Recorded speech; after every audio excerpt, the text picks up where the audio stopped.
করছিলে কেন? আরে পাগলি, তখন আমি কাঁদছিলাম না রে। তুই যখন বড় হবি তখন সব বুঝবি। তোমার কোমর কি করে ভাঙলো? তুমি তো ভেঙেছো হারামজাদা। তুমি তো আমাকে জোর করলে, সেজন্যই তো। কিছু সুখ পেতে গেলে তার জন্য যদি আমাকে একটু ব্যথা সহ্য করতেও হয়, তাতে কি হয়েছে? চলো, তোমাকে এখন আমি লাগাবো মুভ। কিছু ব্যথা শুধু কষ্টের হয় না, আরামেরও হয়। থেকে পর্যন্ত। গরুর গাড়ির পাইলটের চাকরি করে আমার ছেলে। ভেরি গুড বেটা। আর আপনার ছেলে কি করে দাদা? আমার ছেলে ঘরে বসে শুধু বিড়ি টানে।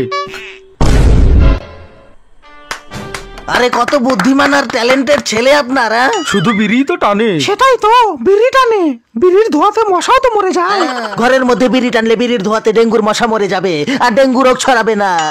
এত বড় মহান কাজ তুমি কি করে করো বাবা? খুব সিম্পল আন্টি, 1 প্যাকেট বিড়ি বাস। শান্তা ভাই, ঘরের কোনাগুলো পরিষ্কার করে দিও। 2 লাখ নেব। কি? ওই খাটের নিচের 2 লাখ আলাদা, পর্দার পেছনের 3 লাখ, আর ওই আলমারির পেছনের তো 4 লাখ নেব। টোটাল হলো প্রত্যেক কোনার 11 লাখ। কিন্তু কোনাতে এমন কি আছে? অজয় দেবগন স্যার বিমল খেয়ে খেয়ে পুরো ঘরের কোনায় কোনায় থুতু ফেলে লাল করে রেখেছে, সেই দাগ সহজে ওঠে না ম্যাডাম। প্রত্যেকটা সুন্দরী মেয়েকে হারপিক খাওয়াতে আজকে আমি এসেছি সবিতা বৌদির বাড়ি। ও মাই গড, পায়খানা পরিষ্কার হবে? আপনি কি হারপিক খেতে চান? নিশ্চয়, কিন্তু কিভাবে? শুধু একটা প্রশ্ন, আপনি পায়খানা কোথায় গিয়ে করেন? পাট খেতে পায়খানা করি, প্রতিদিন পাট খেতে হাঁকতে যাই। আরে ডার্লিং, পাট খেতে হাঁকতে হয় না, পায়খানাতে হাঁকতে হয়। কিন্তু তোমার হাজবেন্ড বিমল খেয়ে লাল রঙের হেগে হেগে পায়খানা নোংরা করে দিয়েছে, তাই সকাল বিকাল তোমার হাজবেন্ডকে খাওয়াও ইন্ডিয়ান নাম্বার 1 হারপিক 10 on 10। হাগু হবে পরিষ্কার। আজ থেকে তুমি আমার বয়ফ্রেন্ড। একে তো পটিয়ে নিলাম, এবার হারপিক খাওয়াবো আপনাকে।